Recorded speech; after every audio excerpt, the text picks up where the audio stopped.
even refer to a classic, the precious, the ring, that how Gollum would just hold on to that ring. It's my precious, it's my precious.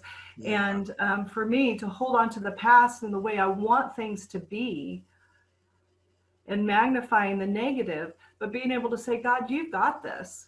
You're in Yeah. control. And I'm going to step and move into whatever days ahead are for me, because you are making me strong and courageous. I don't have to stay in the comfort of my dysfunction. Okay. I can move into the boldness and the bravery of what it means to be a child of God, because you're always with me. You're never going to leave me. You're never going to forsake me. And so that's what Ruth did. Hello and welcome to Meet the Body, where we meet ordinary people doing extraordinary things in the body of Christ. I'm Rick Michaels, and today my guest is Lisa Putnam. She's just written a new book, your first book. Is that right, Lisa? Correct. Yeah. Okay, great. And it's called Confessions of a Professional Mourner. And if you have that book, why don't you lift it up there and let us see that. There it is. And I just was intrigued by this professional mourner. It's called Confessions of a Professional Mourner. So that would make you a professional mourner. Is that right? That's right. Yeah. Before we get started, Lisa, why don't you just tell a little bit about yourself, who you are, and what you do, and how did God call you, and how were you inspired to write this book?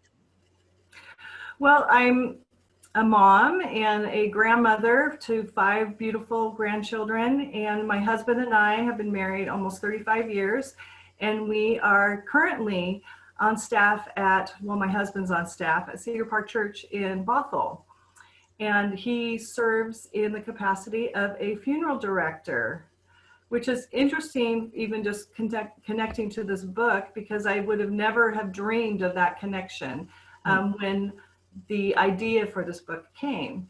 So we've been on staff there serving for about 9 years at Cedar Park. And so the next question was, yeah, how did it come about? Where'd you get the inspiration, and why did you feel like I got to write this book?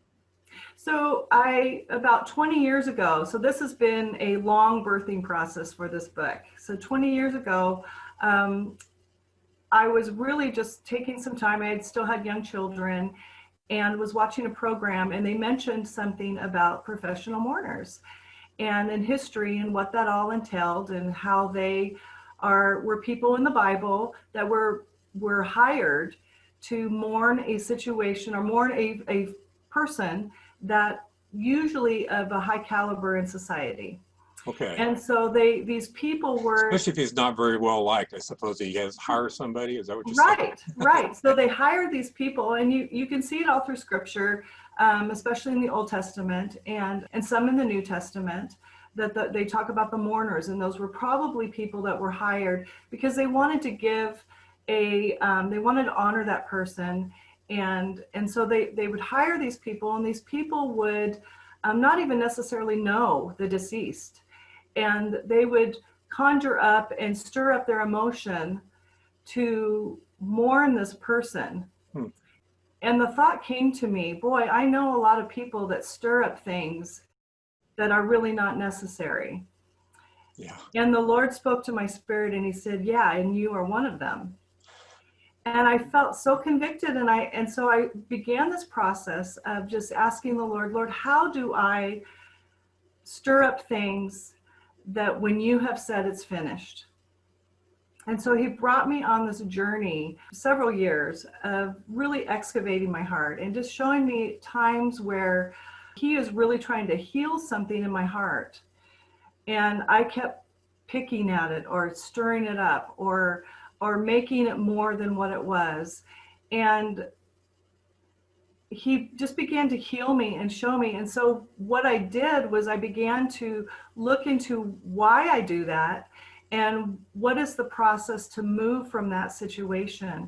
And so he began to show me, this is where the confessions come in, how in Psalms it talks about how when we just belabor something over and over again, that really does not lead to life. It leads to death. And so I began to just say, okay, Lord, I will confess this behavior. And so that's what the book is a series of the 10 chapters of each one just discussing a different confession, all entwined with the book of Ruth. And I began to systematically go through it and see how in her life, how she could have gone to a place of just getting stuck. And she didn't. Now, there might be some people watching this that don't read the Bible, and they're just saying, well, who's Ruth, you know? Right.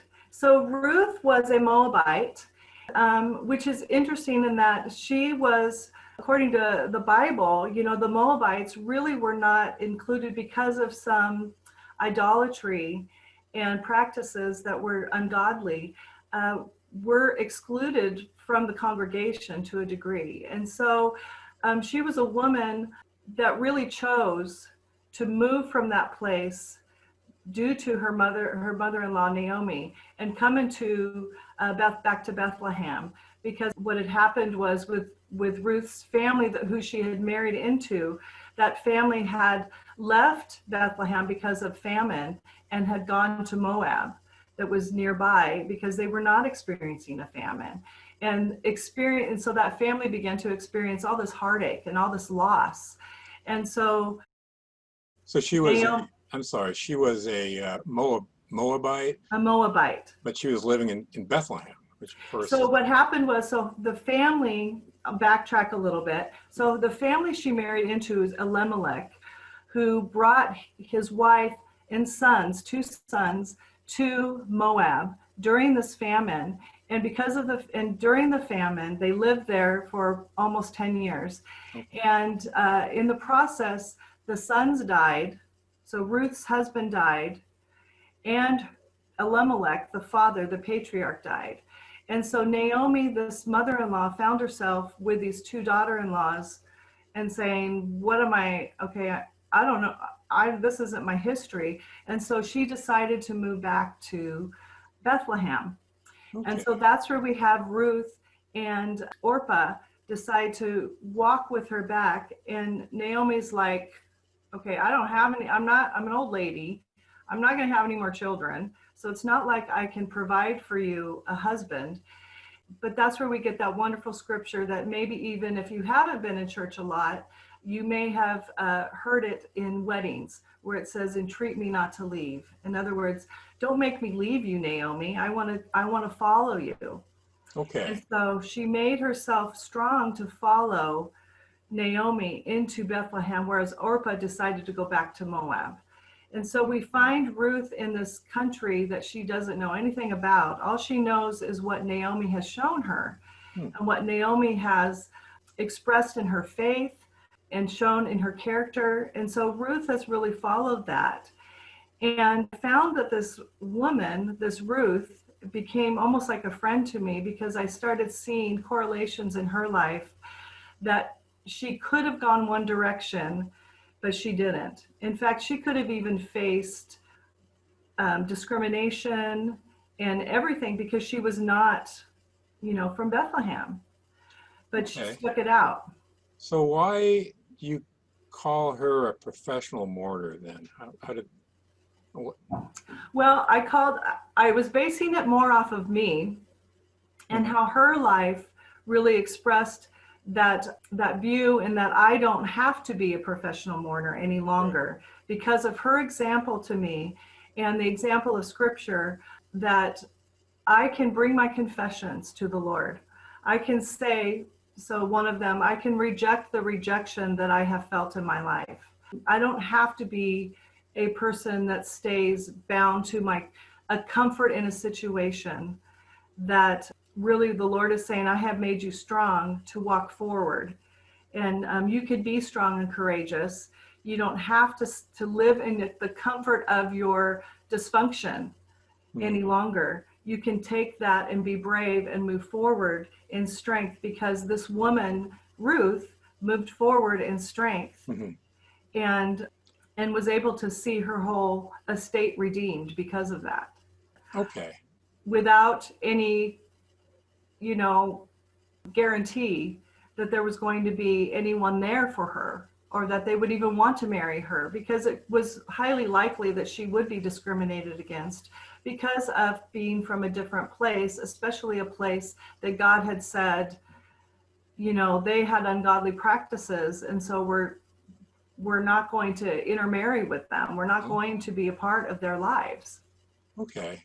Maybe give me an example of what you saw in one of Ruth's situations where you said, wow, that really speaks to me, and maybe tell a little bit about how, you know, what you were going through and how it related and how God spoke to you through that. Yeah, so one of the, and I just alluded to it a few minutes ago, but one of the biggest ones was that I had a tendency that when things got hard, I would stay in that situation and kind of magnify it to a point that it was not really even truthful. You know, it was just became an abstract thing where so like, say someone left the church, you know, we were pastoring at the time, someone left the church. And it was kind of like, well, why does this always happen to us? Why is this always, you know, they don't love us, they don't this, you know, without even recognizing God may be just calling them on. You Hmm. know, it's not about me. You know, Hmm. this wasn't about my ministry. This was about God building his kingdom. And so what I saw in Ruth is that she denied herself the comfort of staying even in her own land and moved on. And so for me to have that desire to, okay, this is uncomfortable for me to have to walk through these situations Right. and deny myself that, you know, to even refer to a, you know, a classic, you know, the precious, the ring, you know, that how Gollum would just hold on to that ring. It's my precious, it's my precious. Yeah. And for me to hold on to the past and the way I want things to be and magnifying the negative, but being able to say, God, you've got this. You're in Yeah. control. And I'm going to step and move into whatever days ahead are for me because you are making me strong and courageous. I don't have to stay in the comfort of my dysfunction. I Okay. can move into the boldness and the bravery of what it means to be a child of God because you're always with me. You're never going to leave me. You're never going to forsake me. And so that's what Ruth did is she said, I see this woman, Naomi. I've seen her character. I've seen her faith in the living God. And I'm going to go that direction because I'm seeing how he takes care of her and how he is leading her. And I don't have to stay in the comfort of my, you know, my hometown, but I'm going to be brave and I'm going to step into a new season and a new thing. And you know, with the book of Ruth, it's such a beautiful picture because we see through her life and through just the 4 chapters of that book in the Bible that eventually God does redeem everything for her, everything that was lost. And not only for her, he redeems everything for Naomi, Hmm. you know, which is just a beautiful type of who Jesus is. That's what Jesus did for us. He's the ultimate kinsman redeemer. Okay. Yeah. And I understand, if I remember correctly, Ruth is in the genealogy of Jesus herself. Absolutely. So she's not even a Hebrew or Israelite, and Right. yet she's in the family line. So that's quite a redemption, I guess. Exactly. Yeah, and so part of the book too, what I did, because I love history and I love a lot of the types and shadows that the Bible talks about, which are like similes or like pictures of what Jesus is in the Old Testament and what he becomes in the New Testament. Hmm. And so in history, so a kinsman redeemer in the book of Ruth is a person that would marry in that family line. So Naomi was considered too old probably to marry again, so because she couldn't have any more children. And so that's where somebody would have to come in and a relative would have to come in and redeem the estate. Okay. So basically buy it back from the bank, what was lost. Okay. Yeah. Redeem it. Okay. So someone had to come in and do that. And, Right. okay. And then Ruth Ruth never looked back and moved forward, and Right. okay. So what did what when you wrote the book, did you have a certain audience in mind? I mean, you know, like I'm writing this book for a certain individual. I'm not an individual, but a Right. certain type. You know, who did you basically write it for, Well, besides yourself? as I was going through the process, so I wrote it initially as a Bible study and taught it at Sunrise, Okay. and taught it at my church when we shifted churches Okay. years back. And as I was teaching it, you know, I found that women were really finding some healing and finding some understanding that things that they did in their life that, you know, maybe they wouldn't call themselves a professional mourner, but they could see tendencies in their lives. Yeah. And so one particular woman I remember came, and she really came like the last week that I was basically just doing a summary of what I had taught the last 10 weeks. And as I finished, I noticed that she had this look on her face, and I was concerned that, oh no, she thinks I'm crazy. She thinks this is just weird stuff. And then I asked for comments and whatever, and she said, I should have been here the last 10 weeks. This has totally spoke to my heart. I can see where I've been like this. And so I just went, okay, there's something in this that maybe those that have broken, those that have walked through disappointments, um, you know, I was concerned initially with the title because I didn't want it to be a thing where people felt that I was minimizing grief from a loss of a loved one or anything like that, because that's Right. not really what this book is about. Oh It's yeah. not about a loss of, say, I mean, certainly that can play into it, but it's not about a loss of a person, because we all need to grieve that. So I'm not certainly not saying, hey, move on, get over it.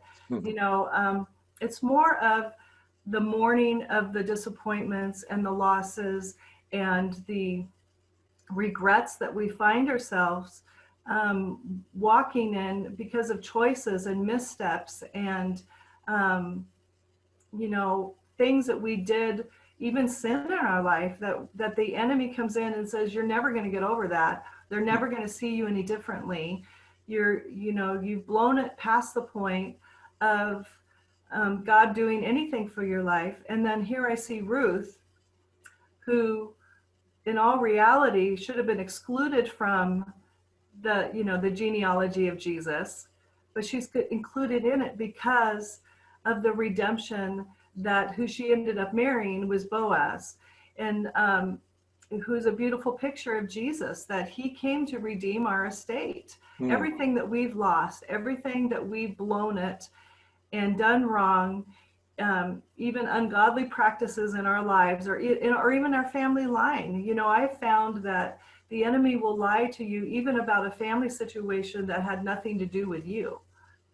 But he tries to get us to a place where we really deny the power of God in our lives to bring us into that wholeness. You know, salvation isn't just getting to heaven. It's salvation when Jesus is alive in our hearts. It's to redeem and restore everything that was lost. Right. So And Boaz, it sounds like he's kind of the almost like if this was a Disney movie, yeah, you know, he'd be the Prince Charming or the prince that. right. And usually in these Disney movies, and I love them. My favorite is the one Tangled, Yes. and what she has to go through to find her destiny, and there's always Yeah. challenges and everything. And I guess, and you know, I think that maybe Ruth would be a good story, you know, for young Right. women to read about. You know, if you want a fairy tale, I know my grandchildren, the girls love the fairy Yes. tales, and but he's like, yeah, their lives get redeemed, and Boaz is, I guess, I'm always amazed at how much of culture actually comes from the Bible. These stories Right. are amazing. I'm teaching my grandkids about David and Saul, and it feels like I'm reading. You know, I'm telling them the story of Luke Skywalker and his father, Right. and Luke trying to redeem his father, and Yes. and that kind of thing. And it's all or Game of Thrones, and now it's looking like Game of Thrones as they're tangling who's the throne. So I think that's fantastic insights that you have there. And it's amazing that God can use a book written in the Old Testament, hundreds and thousands of years ago. And people say, well, the Old Testament doesn't matter anymore. But Right. you found insight and some freedom from it and from the message. Right. Well, and that's why I wanted to include some of the historical content about, like, the kinsman redeemer, the prayer shawl that is the covering, and Oh, all really? of that, what that talks about, and how, and I relate it to how we need covering in our lives. And I have found what I love about the Old Testament is that, and Hebrews talks about this, how it is, again, that type and shadow, or that example to us of what God intended in the Old Testament, Jesus fulfilled in the New Testament. And so I love trying to bring that correlation, because I believe that as some Christians, as charismatic, evangelical, whatever, we have a tendency to focus on the New Testament, which is not a bad focus, absolutely. But so much of what is talked about in the New Testament has already been outlined for us in the Old Testament. And Jesus fulfills those things. And so to have that, to bring that correlation, and so people understand that, we can learn from the whole Bible.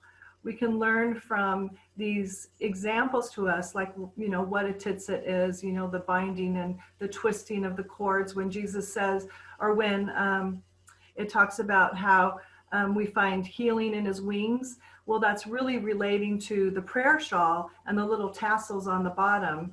That's the titsit. And I could be saying that horribly wrong. So anyone with the Hebrew Hebrew background, language, I yeah, want to correct. we'll probably want to correct. Put a note in the comments there. Let us know, Yeah. and go away. Yeah, exactly. I'm willing to learn, for sure. Yeah. But yeah, how the binding and the twisting, that God twists us in our healing. He binds us and connects us through healing. And so all the Old and the New Testament, Jesus fulfilled what Boaz did, is really what Jesus has done for us. Okay. Awesome. So this sounds like a book for maybe women who are leading or a part of a book club or a Bible study or gathering to study a wonderful example of the Old Testament and someone's life. So I imagine, if any women out there are running a Bible study looking for a new book or to read and reflect, I guess this would be a good book to do. And then you have questions, I suppose, at the end of every chapter. I do. I have a few questions. I think ranging like 3 to 4 questions. I didn't want it to be overbearing, but I do have questions after each chapter, and a prayer to pray if you found yourself relating to information in there. Yeah, I touch on quite a few different topics that I felt like the Lord really led me in. How he leads us from a place of just gleaning. Ruth was a gleaner. Mm-hmm. So part of the... so gleaner is... that's someone that picks over a field that's already been harvested. Right. And so they did that. So I talk about gleaning a little bit in there, and how in the Old Testament, God made provision for those who were widows or lost, or poor. So the edges of the field were left for people to glean that found themselves in challenging situations. And so God's welfare program, right? Yeah, exactly. Yeah, I mean, they used people that were doing well. The people that were doing well made sure that the people that weren't had provision, and which that's a whole other topic, right? Yeah, you could get in trouble. You come into judgment if you didn't leave your corners. Exactly. Yeah, exactly. So yeah, and that's what Boaz did. So he was pretty wealthy, and so and obviously not only wealthy, but he was probably known as a judge or like an elder in his city, and so he left those corners and those areas, edges for gleaners. And so being that Naomi wasn't strong enough to do that, her mother-in-law, Ruth, went and did it. Hmm. And so Ruth found favor. She found favor in that field. And one of the major themes that I found that was early on in the book of Ruth was that it says that she happened upon the field of Boaz. Okay. And how, we know, knowing the Lord, I have found in my life that when I happen upon something is really providential. It's really the Lord making a way for me and leading and guiding, even when I don't even realize it. And so she happened upon his field and found favor with him. And that's how that whole, and with Naomi's guidance, that was able to make that connection with Boaz and eventually the marriage. But God yeah, working in the background, and we don't even know it sometimes. absolutely. Right. But Right. and it's faith that she had faith in Naomi's God, and Yes. she walked in faith, and things worked out great. And Right. And I found that how many times when I fought that, when, God would bring those moments of happening upon a situation, if I'm not sensitive and trying to listen to the Lord in my life, I would miss it. yeah, I would miss that opportunity. And yet what was clear with Ruth was that she submitted to every situation she came upon. She wasn't fighting that, well, I had it all, happening back in my hometown. Why do I need to, come on, Naomi, get over here. You can glean with me. But instead she was like, no, I'll take care of this. I'll go glean. And she submitted to every situation that she came upon. And what a beautiful picture for us to say, Lord, in this situation that I have disappointment or I've hurt or I've been wounded or whatever, I submit to your will in this situation and show me, help me to listen and hear what you are saying, that I may happen upon something that is actually going to be better than I ever expected in my whole life. yeah. What were some of the keys? Do you remember any keys, or maybe in your own life or Bruce's life, maybe both, that would help in create that in your life? What to have that perspective? Certain prayers Right. or certain habits. I don't know. Maybe you could mention one or two. Yeah. So confession is like I talked a little bit earlier, but That's right. confession for me is to just be able to confess to the Lord, hey, I'm struggling. And I don't know if it's necessarily our society or our Western mindset or what it is, but I have found so many, as well as myself, believers that it's hard for them, or for some reason, we feel like we really can't pour our heart out to the Lord like we should. That we start operating in this self-preservation, and so then therefore we start orchestrating things rather than submitting to those circumstances and saying, God, I trust you in this circumstance. And so for me to be able to just go to the Lord and to just say, hey, this is a tough thing, and I don't even know how we're going to get out of it. I don't even know what's going to happen. But God, I submit to you, and I confess that I'm afraid. Confess that I'm struggling. I confess that I'm angry. I confess that, I would really like things to be the way they were. Right. So it could be a difference between, oh, I can't confess, or I got to be strong. I can't. A lot of people think I Yes. can't come to the Lord until I've got my act together, and you're saying no. Right. He wants to hear it all. I mean, and you talked about David earlier, and David was such a great example of that, because so many of his Psalms he talks about these people are after me and these people, and I don't always see you, Lord, and I'm I don't know what's going on. But the thing that we can see with David, which is such a powerful testimony also, is that in one in particular that I remember is that he says he turned his feet to his testimonies. And so many times we stay in that, which is a lot of what this book is about. We stay in that struggle. Turned his feet in his testimonies. To his testimonies. So basically he went back and started rehearsing all that God had done for him. Good. And I think that that's such a powerful portion for us, because we can we want to cry out to God. We can give him our heart. We can give him our hurts. We can give him our disappointment, our frustration, confusion, all of those things. But then say, but God, I see when you did this for me. And you start rehearsing the testimony, rehearsing all that God had done for you in the past. I remember, Lord, when you provided for me when I didn't have anything. I remember, if you're struggling with lack, and you can remember that gallon of milk that somebody purchased for you or brought it to your house, or things like that. And I have testimonies like that where God has provided when we didn't have anything. And so you turn your feet to your testimonies instead of walking that road of disillusionment and complaining and even to the point of anger or whatever. You turn it and you start going, I'm going to go the way of God's testimony, God's ways, what he has done. And I have found when you do that, it may not fix it right then and there, but it certainly builds your faith. Right. Is there any other story you'd like to share about a lesson you learned either in accepting your past and getting over it, or being encouraged by God to move on to something that he wanted to do, but you felt like, boy, I'm a failure, I haven't done it, and I can't do it? And everything comes to mind. Yeah, well, I'm thinking right now of even just how, I talked a little bit about how she could have faced discrimination. Yes. And obviously I don't get into a lot of racial things because I'm not very, I don't have a lot of experience in that. But I do think that the discrimination, where discrimination is really just a category of just lumping everything all into one thing and saying, well, because of this, you're this.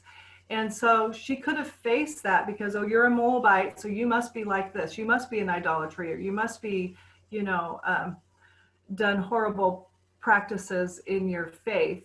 But instead, because she moved forward, she turned that aside. And even if she would have faced discrimination, she decided not to. And I found in my life, even circumstances where a job that maybe I should have gotten and somebody else got, or circumstances where we feel like we've been wronged because of what somebody has said or what somebody has done, and they've made a judgment on you or towards you. And so for me to learn that God, again, is still in control even of those situations, and how even throughout the disappointment of, you have like the steam engine and how that got made when somebody else was going to take the credit, or someone else was going to do the research, but that person would just found themselves in the right time, right place in the right time, and they discovered how a steam engine would actually work. And then here you've got the Industrial Revolution, you've got all of this going on. And so how God in his providence really changes and takes a situation that could have been of discrimination and been limiting to you, but instead gives you a wide path to walk in. And so I found, over the years, just at situations where I was not treated right or treated fairly, but how God turned those things around. If I gave them to him, if I submitted them to him and allowed him to change. Yeah. So Ruth didn't carry a chip on her shoulder being a Moabite. She moved forward, and if you can see that God's hand is on you, I think you can probably, but you can go forward without, having a chip on your shoulder. That makes a lot of sense. And also, we talked about David a little bit. One thing that I really noticed as I go through his struggles dealing with Saul is he's misunderstood. Yes. He's learning so much through these difficulties that will make him a great king. I point out to the kids, you can see here that he's learning the things that you want a king to be able to do. And Saul didn't really learn these things to the extent that David did, but he had to go through a real crucible. Right. So fantastic. So the book is available on, it's Confessions of a Professional Mourner by Lisa Putnam, and you can get it on Amazon. That's where I found it. I just popped in your name and Lisa Putnam Confessions on Amazon, and came right up right away, #1. So fantastic. How's it going so far? You getting It's been actually live for about a week. So mhm. I am getting quite a few of people that are saying that they're purchasing it, and it's also on ebook on Amazon and Barnes and Noble. Okay, So great. you can get it on Barnes and Noble also. And yeah, I think so far the response has been very positive. Um, again, Yeah, it's one of those things. It's that book baby that is new for me. So I'm excited to see what God will do with it. It's certainly something that I've submitted to Him and just struggled for years to actually get it all on paper in the way, as He healed me, and actually even just worked through the process of the book as I wrote it, received even more healing and more, help in my viewpoints and my mindsets that He's changed. So yeah, I think fantastic. it's going well. Yeah. Got another book in your heart there, or maybe too early to think about that, but I think you got another one Well, coming. I actually do have an idea for another book that I have the frame, I have the bones for that I'm working on. So yeah. Fantastic, fantastic. Well, maybe hopefully we'll see the book in the Sunrise bookstore. So Thank you're you. now at Cedar Park, right? And that's Yes. okay. So yeah, no wonder I'm not seeing you. Look around. Where's Lisa here? Well, yeah, our Gotta kids are talk about there, this interview. and we love Dan and Terry. In fact, Pastor Dan wrote the foreword for me, Yes, and I had him read it just as part of, like I mentioned, covering.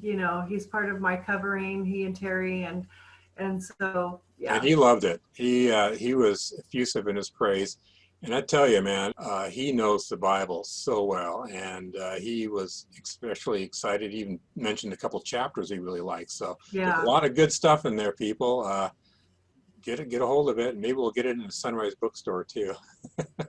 So, That all would right, be well, Lisa, awesome. thank you for your time. Yeah, thank you. Congratulations on the book, and it sounds fantastic. I'm going to let my wife know about it, and I think that just the things you're going through, men go through them just as much. Right, yeah. I Hopefully don't it's want not to just a pigeonhole it. woman's book. Yeah. Yeah, not just a woman's book, man. So we all are looking back on our lives. Not all of us, but some of us look back and say, I really screwed up here, screwed up there, but focus on the prize, focus Right. forward, and look at how God has moved us to where we are now, and so He moved you to put out this book. It's gonna be a blessing for a lot of people, and Thank you. thank you for taking the time, and again, good luck, and we'll see you later.